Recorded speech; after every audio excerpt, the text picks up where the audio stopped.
mais jamais. Ce qui est intéressant, c'est par rapport, voilà, c'est la crédibilité qu'on peut accorder aujourd'hui à cette parole politique. Donc quand j'entends Michel Sapin, j'ai rien contre lui, ou François Hollande, j'ai un peu plus contre lui, mais passons, tenir les propos qu'ils tiennent aujourd'hui, je pense à ce qui s'est passé il y a moins d'un an avec l'affaire LuxLeaks. Souvenons-nous de LuxLeaks. On a quelqu'un qui est un lanceur d'alerte, qui s'appelle Antoine Deltour, qui a 28 ans, qui est auditeur dans une société d'audit, et qui va, pour notre seul bien collectif, nous informer d'un truc de dingue quand même, qui est que le Luxembourg négocie en douce avec toutes ces multinationales, Amazon, Google, etc., des accords fiscaux qui font que ces grosses boîtes ne payent plus d'impôts, alors que nous, on nous persécute d'impôts. Cette information sort, on a les mêmes cris effrayés de la part de tous ces hommes politiques qui, oulala, c'est terrible, enfin, etc.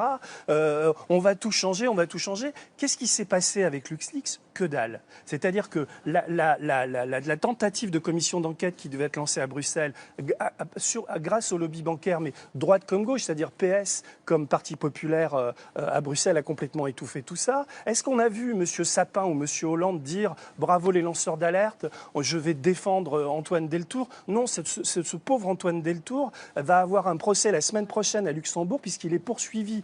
Et pour les mêmes chefs que pour lesquels j'étais poursuivi il y a 7-8 ans, c'est-à-dire lui, ses vols de secrets des affaires, etc. Alors que ce qu'il a fait, c'est vraiment un acte magnifique, puisqu'il a pris un risque, il l'a donné d'abord anonymement, parce que lui ne pensait pas se faire prendre, à un journaliste, et le journaliste est également mis en examen, ce qui est très scandaleux. Alors on va dire, oui, mais la justice luxembourgeoise, elle peut faire ce qu'elle veut, nous, la France est un pays indépendant du Luxembourg. Voilà, oui. Vous savez tous comme moi que c'est faux. C'est-à-dire qu'à la seconde où François Hollande ou n'importe qui va prendre son téléphone ou va dire, c'est plus Juncker aujourd'hui, mais c'est Bechtel ou je ne sais plus comment il s'appelle, arrête tes conneries avec ce lanceur d'alerte, il est français et il y a pas, vous imaginez le scandale si ce type est condamné, il peut faire 5 ans de prison et être condamné à des la seule raison c'est qu'il nous a informés de ce délire dans lequel on vit, qui est ces multinationales et ces types qui nous font les poches. C'est vraiment ça qui se passe avec